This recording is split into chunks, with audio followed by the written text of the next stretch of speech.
अथ श्री महाभारत कथा। महाभारत कथा, महाभारत कथा। कथा है पुरुषार्थ की, स्वार्थ की, परमार्थ की, सारथी जिसके बने श्री कृष्ण भारत पार्थ की। महाभारत कथा, अथ श्री महाभारत कथा। हाय, আমি Ipsita, welcome back to my channel. চলে এসেছি আবার একটা নতুন ভিডিও নিয়ে। তো আজকের ভিডিওর শুরুতে ইন্ট্রোডাকশনের গানটা যে গাইলাম, মহাভারত যখন শুরু হতো, বি.আর. চোপড়া মহাভারত, সেই সময়কার টাইটেল ট্র্যাক। আর এই টাইম স্লটটা এরকম ছিল যে সারা রাস্তাঘাট সব ফাঁকা হয়ে যেত যখন এই মহাভারত শুরু হতো। রামায়ণ মহাভারত দুটোই শুরু হতো যখন রাস্তাঘাট পুরো ফাঁকা, সবাই আমরা মহাভারত দেখতাম। তো ছোটবেলায় মহাভারত আমরা সবাই কম বেশি দেখেছি, না দেখলেও আমরা মহাভারত সম্পর্কে অনেকটাই জানি। কিন্তু আজকে যাকে নিয়ে এখন কথা বলছি বা আমার এই ভিডিওর কন্টেন্ট, যে সে মনে হয় মহাভারত ভালো করে জানে না, আর মহাভারত সম্পর্কে তার যে এক একজন বিশিষ্ট ক্যারেক্টার আছে তাদের সম্পর্কে জানে না। তার মধ্যে একজন প্রধান ক্যারেক্টারকে শিখণ্ডী। তো আজকে শিখণ্ডীকে নিয়ে বেশ কিছু কথা বলবো, কারণ কথা বলা হয়েছে বাচ্চাকে শিখণ্ডী করে আমি অনেক কিছু করেছি। তো সেই জন্য আজকে শিখণ্ডী কথার মানেটা বোঝাবো। অ্যাকচুয়ালি যারকে নিয়ে এখন ভিডিও, সুতো, সে এই যে বারবার করে একটাই কথা চলে আসে যে বাচ্চা জিনিসটাকে ঠিকভাবে যখন সে যতদিন না ফিল করতে পারছে ততদিন সে বুঝতে পারবে না যে বাচ্চাকে কখনো শিখণ্ডী করা যায় না। তো যাই হোক, একটা ভিডিও করেছে বেশ কিছুদিন আগে, অনেক দিন হয়ে গেছে, আমি উত্তর দিতে পারিনি, যদিও বিষয়বস্তু সবটাই হচ্ছে গিয়ে পাস্টের। তাই জন্য আমি ভাবলাম যে আরামসে উত্তর দেওয়াই যায়, কারণ ও তো প্রেজেন্ট বা এখনকার যে চলমান যে এক একটা টপিক চলছে তাদের মধ্যে দিয়ে কথা বলেনি, অনেক পুরনো বেশ কিছু কথা ও বলেছে। তো তার তো উত্তর দেনা বানতা হি হ্যাঁ, তাই না? তো আজকে ওকে বোঝাবো যে শিখণ্ডীর আসল মানে কি। তো তার আগে বলি যে ভিডিওটার মধ্যে ও বলেছে যে এই যে ওয়াইটির দাদা ভাই, ও আমি যে ডাক্তার রাখি ওয়াইটির দাদা ভাই, তো আমি কিন্তু আমার দাদা ভাই বলিনি, আমি বলেছি ওয়াইটির দাদা ভাই, মানে ওয়াইটি থেকে সে নাম দাদা ভাই পেয়েছে। তো সেখানে আমাকে বলেছে যে আমি তো জীবনেও ওকে ওই নামে ডাকতে পারবো না। অবশ্যই সে ও কোন নামে ডাকবে কোন নামে ডাকবে না সেটা দিয়ে আমার তো কোনো যায় আসে না, কারণ যখন ওয়াইটিতে সবাই তাকে দাদা ভাই বলে ডাকতো তখন কিন্তু ও ডার্লিং বলে ডাকতো। তাহলে আমি কি তখন কখনো এটা বলেছি যে তুই বা তুমি যে নামে ডাকছো বা তুমি যেভাবে ডাকছো আমি তো কোনোদিনও ডাকতে পারবো না? আমি কি কখনো বলেছি? কারণ সম্পর্কটা কিন্তু মোটামুটি আমরা সবাই জানি সে সময় একই ছিল, মানে দাদা বোন বা আমার সাথে ধরো দিদি ভাই, ঠিক আছে? তো আমি তো অ্যাকচুয়ালি জানতাম না বা আমার কাছে কখনো এটা পরিষ্কারই হয়নি যে এই যে ওয়াইটির দাদা ভাই, এই ওয়াইটির দাদা ভাই কি করেছিল না, সুতোকে কিছু প্রতিজ্ঞা করেছিল বা কিছু আশ্বাস দিয়েছিল, তাই না? কি বিষয়ে? এই যে যখন শুনেইছেন এই ওয়াইটির দাদা ভাই একটা চ্যাট রিভিল করেছে, করে দেখিয়ে দিয়েছে যে যেখানে সুতো বলছে যখন তাকে স্ট্রাইক দেওয়া হয়েছিল MSL এর তরফ থেকে, স্ট্রাইক দিয়ে তার চ্যানেল বন্ধ করে দেওয়া, শুধু তাই নয় কেসের আর কি হুমকি দেখিয়ে, কেস করা হবে সেই হুমকি দেখিয়ে, আইনি পদক্ষেপ নেওয়া হবে, সাইবার ক্রাইমে যাওয়া হবে, সেইগুলো সমস্ত বলে ওকে থামানোর যখন চেষ্টা করছিল, তখন ওয়াইটির দাদা ভাই ওকে যে এই প্রতিশ্রুতিটা দিয়েছিল যে আপনি আপনার মতো চালিয়ে যান, আমি ঠিক আপনার পাশে থাকবো, আর কোনোভাবেই আপনার চ্যানেল আমি বন্ধ করতে দেব না, যেভাবেই হোক আপনার পাশে থাকবো, কেউ আপনার কিছু করতে পারবে না। তো আমি তো জানতাম না যে ওদের ভেতরে ভেতরে এই প্রতিশ্রুতি রয়েছে। সেই জন্যই আমার বিষয়টা যখন সামনে আসলো, তো আমার ইস্যুটাকে ওয়াইটির দাদাভাই যে টিস্যুর মতো ব্যবহার করে এই সুতোর চোখের জল মুছেছে, আমি তো সেটা জানতাম না। আমি জানতাম আমাকে দিদি দিদি বলে ডাকছে, হয়তো আমার পাশে এসে দাঁড়িয়েছে, কারণ সেই সময় তার আগে যতবার আমি এই ওয়াইটির দাদা ভাইয়ের বিষয়টা দেখেছি ততবারই দেখেছি সে কারুর না কারুর আর কি সাইড নিয়ে, যাকে কিনা কর্নার সাইড করা হচ্ছে তার পাশে দাঁড়িয়েছে। সে কাকুলিদি হোক বা সে এই আমাদের রাহুলের যে ওয়াইফ তাকে নিয়ে হোক, সবসময় তাকে দেখেছি, কিন্তু সে সোচ্চার হয়েছে। এমনকি আপনারা অনেকেই হয়তো জানেন না, এই যে কেসের নোটিশ আপনারা যে শোনেন, সবার প্রথম কেসের নোটিশ কিন্তু এসেছিল কাকুলিদির বাড়িতে। তো সেইটা যার তরফে থেকে এসছিল, তো সেই সময়ও কিন্তু অবশ্যই সাপোর্ট দিয়েছিল।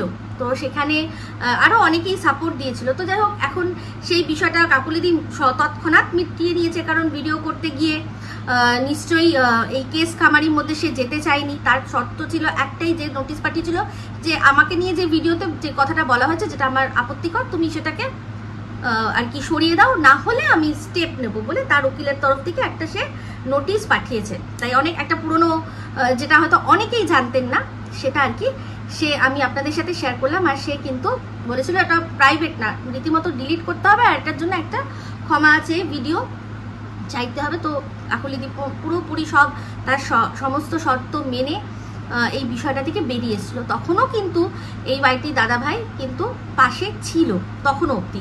তো যাই হোক, সেখানে আমার বিষয়টা যে আমার ইস্যুটাকে টিস্যু পেপার বানিয়ে যে সে তার ডার্লিং দিদির চোখ মোছাচ্ছে, সেটা তো দিয়ে তারপর টিস্যু পেপার যেরকম ইউজ হয়ে যায় করে তারপর ফেলে দেয়, এটা আমি তখন বুঝিনি। আমি ভেবেছিলাম অবশ্যই যে দাদা, আমি যখন ভাই দেখেছি তাহলে সেও আমাকে যখন দিদি ডাকছে নিশ্চয়ই মন থেকেই ডাকছে, ঠিক আছে।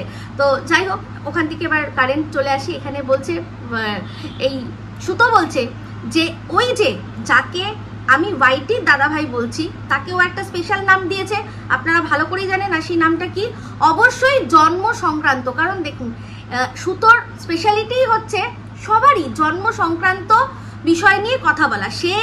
ও ছোট বাচ্চাদের ডিএনএ নিয়ে কথা বলতে ছাড়ে না, বাচ্চাদের বাবার আর কি জন্ম পরিচয় নিয়ে কথা বলতে ছাড়ে না। সেখানে একজন মানুষ যে কিনা অন্যদেরও জন্ম পরিচয় নিয়ে কথা বলে, তাকে কি আরো অন্য কোনো নাম দেবে? ওই জন্ম সংক্রান্তই নাম দিয়েছে। তো যাই হোক, সেটাও নাম যে কোনো কিছু দিক আমার কোনো তাতে যায় আসে না, কিন্তু এই যে প্রত্যেকটা কথায় যে নামটা তুমি ডাকছো সেটা আমি কোনোদিনও ডাকতে পারবো না, তা এই কথাটা বলে লাভ নেই। কারণ পূর্ববর্তীকালে ও এর সাথে মানে ওয়াইটি দাদাভাইয়ের সাথে যেগুলো যা করেছে আমি তো কোনোদিনও করতে পারবো না। এই যে ধরনের আলোচনা যে ধরনের, সেই ধরনটা আমি কোনোদিনও করতে পারবো না। হ্যাঁ, আমার নামে একটা এই ওয়াইটি দাদাভাইও কিন্তু একটা কথা বলেছিল, সেটা কি, যে এই যে ওর ফ্যামিলিকে আমি আমার বাড়িতে ইনভাইট করেছিলাম, সেটাকে ফ্যামিলিটা সরিয়ে বলেছে ওকে আমি একা ডেকেছি। যদিও পরবর্তীকালেও একটা ভিডিওর মধ্যে ক্লিয়ার করেছিল যে এটা ও নিজের থেকে করেনি, ওকে দিয়ে করানো হয়েছে। তো ওই যে আবারও সেই যে সময় এমএসএলরা আর কি রীতিমতো সুতোর পেছনে লেগেছিল, সুতো পারেনি, সেই জন্য কি করেছে, ইমোশনাল গেম খেলেছে। তেমনি আমিও যখন ওর বিরুদ্ধে মুখ খুলেছিলাম তখনও ও নিতে পারছিল না, যার প্রমাণ কিন্তু ওয়াইটির দাদাভাই জল করে সবাইকে দেখিয়ে দিয়েছে। সেই জন্য যেভাবেই হোক ওকে মানে আমাকে থামাও। তো যাই হোক, সে যে পথটা অবলম্বন করেছে সেটা ঠিক ভুল সেটা বিচার্য, আমি সেটা নিয়ে কথা বলতে চাই না। তো সুতো বলছে যে এই ওয়াইটিতে যদি সবচেয়ে জঘন্য কেউ থাকে সেটা হচ্ছে এই ওয়াইটির দাদা ভাই। ইয়েস, একদম ঠিক বলেছিস। আর সেটা কি বলতো, আমরা কেউ বুঝতে না পারলেও সবচেয়ে আগে তুই বুঝতে পেরেছিলি যে একে যদি হাতে রাখি তাহলে এর যে এই যে স্পেশাল কোয়ালিটিটা তখন ছিল কি না, শশা কলা নিয়ে সবার বাড়িতে ঢুকে যাওয়া। সেই জিনিসটা তুই করেছিস। ওর ওই শশা কলার গাছে তুই শুধু জল নয় তাতে সারও দিয়েছিস, যাতে তোর বিরুদ্ধে যারা মুখ খুলছে তাদের বাড়িতেই ও শশা কলা নিয়ে ঢোকে। তো আমরা তখন কেউই জানতাম না যে তোর কথা অনুযায়ী সো কল ও সবচেয়ে বেশি জঘন্য। তো তুই কিন্তু সবার আগে জানতিস, কারণ তোরাই এই গোপনে গোপনে অনেক আলাপ আলোচনা করতিস, সেই জন্য ওর এই জঘন্যপনাটাকে কাজে লাগিয়েছিস তুই সবচেয়ে বেশি নিজের স্বার্থে। হ্যাঁ, এবার বলতে পারিস ও কি কচি খোকা, ও ইউজ হলো না। অনেক সময় কি হয়, মানুষ বুঝতে পারে না, যেমনটা কিনা এই কিমার ক্ষেত্রেও আমি ওর সব কথায় চোখ বন্ধ করে বিশ্বাস করে বুঝতে পারিনি, যখন আমার সাথে ঘটেছে তখন বুঝতে পেরেছিস। তো যাই হোক, তাহলে এই যে সবচেয়ে জঘন্য যদি সত্যি হয়, তুই সবচেয়ে বেশি সেটা বুঝতে পেরেছিলি, আর তুই ওকে ইউজ করেছিস। যখন বাচ্চাদের নিয়ে কথা বলছে তোর সাথে গোপনে গোপনে, কেন প্রতিবাদ করিসনি যে না না এগুলো নিয়ে বলো না, ওর মায়ের সম্পর্কে কিছু বলতে হয় বলো, মানে আমার কথা বলছি, মানে আমার কথা, আমার ছেলে মেয়ে নিয়ে যখন বলছে তখন বলতে পারি যে ওই ঢেপিকে নিয়ে বলো না, ঢেপির সম্পর্কে বলো না, বেশ মজার মশলা লাগিয়ে এনজয় করি। বাচ্চাগুলো কেন তখন বলেছিলি যে এখন বলতে এসছিস? আজকে তুই আমাকে বলছিস কি যে আমি আমার মেয়ে, আমার ননদ, এদের নিয়ে যখন নোংরা কথা বললো তুই আমাকে শোনালি কি না, একটা কল রেকর্ডিং রিভিল করলি, তো গলাটা তুই বললি যে আমি একটু মোল্ড করছি, আমি পুরোই বুঝতে পেরেছি যেটা কে তোর সাথে ওই ওয়াইটি দাদাভাই কথা হচ্ছে, আমি পুরো পরিষ্কারই বুঝতে পেরেছি, এরকম কোনো ব্যাপার না যে তোকে অবিশ্বাস করছি। কিন্তু যখন এটা হচ্ছিল তখন তো বারণ করিসনি না, মানে কারোর জন্য না হলেও ছোট বাচ্চাটার জন্য বারণ করতে পারতিস না, সেটা করিসনি। তুই মজা নিয়েছিস না, আমি ভালগার ব্লগার আর তুই সেই ভালগারিটি তাড়িয়ে তাড়িয়ে উপভোগ করছিস, তাড়িয়ে তাড়িয়ে তখন উপভোগ করেছিস। তো যাই হোক, আজকে বলছিস যে আমি আমার মেয়ে বা আমার ননদ, আমি শুনলি যে মানে আমি শুনলাম যে তাদের নিয়ে কথা হচ্ছে, তাও আমি কোনো প্রতিবাদ করিনি। প্রথমত হচ্ছে গিয়ে অবশ্যই প্রতিবাদ করেছি, সেটা হচ্ছে কোথায় না আমার লাইভে অবশ্যই আমি বলেছি, কিন্তু ব্যাপারটা এইবার আসুক শিখণ্ডীর ব্যাপারটা। এই যে তুই বললি না যে আমি আমার বাচ্চাকে শিখণ্ডী করে তোকে ওই কেসের মালা পরিয়েছি, নো, এই যে শিখণ্ডী কিন্তু বাচ্চা কখনো হতে পারে না, কখনো শিখণ্ডী বাচ্চা হতে পারে না, কারণ শিখণ্ডীর নিজস্ব স্বার্থ ছিল ওখানে দাঁড়িয়ে থেকে বিশ্বকে ওই সরসজ্জায় শোয়ানোর। সেটা অবশ্যই জানিস, আগের জন্মে যে অম্বিকার গল্পটা নিশ্চয়ই ভালো করে জানিস, যাকে ভীষ্ম অপহরণ করে নিয়ে এসেছিল, মনে আছে তো? তো তারই প্রতিশোধের জন্য সে পরবর্তীকালে শিখণ্ডী হিসাবে জন্মগ্রহণ করেছে। তো বাচ্চা কখনো শিখণ্ডী হয় না। শিখণ্ডীকে শুনবি, তোর বাবা, তোর বর মেরুদণ্ডহীন একটা শিখণ্ডী, যাকে তুই দাঁড় করিয়েছিলি পাশে মিথ্যে মিথ্যে নাটক করার জন্য, আর সে তার স্বার্থে তোর হ্যাঁতে হ্যাঁ মিলিয়েছিল। এই হচ্ছে আসল শিখণ্ডী। বাচ্চাকে কখনো শিখণ্ডী করা যায় না। বাচ্চার কোনো এখানে আমার বাচ্চা ডিসাইড করবে না যে আমি তোর বিরুদ্ধে কেস করব কি করব না, আমার বাচ্চা করবে না, বুঝতে পেরেছিস? সেই জন্যই আমার ননদ, আমার মেয়ে, তাদেরকে আমি কখনো শিখণ্ডী করিনি, তাদের কোনোদিনও শিখণ্ডী করিনি। অবশ্যই প্রতিবাদ তো জোরালো করেছি। আমার মেয়ে যতই বড় হয়ে যাক না কেন, সেই মেয়ের সম্পর্কে যখন মানুষের মিথ্যে মিথ্যে অ্যালিগেশন শুনেছি অবশ্যই প্রতিবাদ করেছি।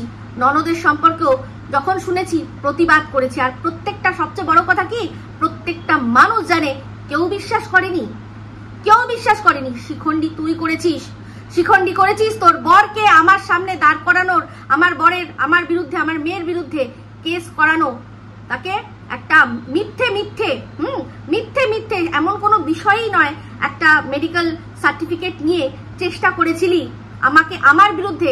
তুই ওকে শিখণ্ডী হিসাবে দাঁড় করিয়েছিলি, আর তোর বাবাকে দাঁড় করিয়েছিস দর্শক ঠকাতে শিখণ্ডী হিসাবে।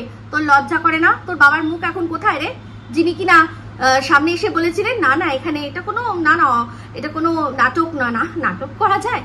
তিনি জানেন না যে তার জামাই, সে নিশ্চয়ই এই ফ্ল্যাটটা ভাড়া নেওয়ার আগে দেখেছে তুই যে নাটক করছিলি, কেমন লাগলো বলো? তার পরের দিনই সঙ্গে সঙ্গে এসেই বাইরে থেকে, মানে একদিন এসেই বাইরে থেকে এসেই যথা জায়গায় লাইটটা জ্বালিয়ে দিল। সবাই আমরা বুঝতে পেরেছি যে তোর সাথে লুকিয়ে ওখানে বসবাস করছিল।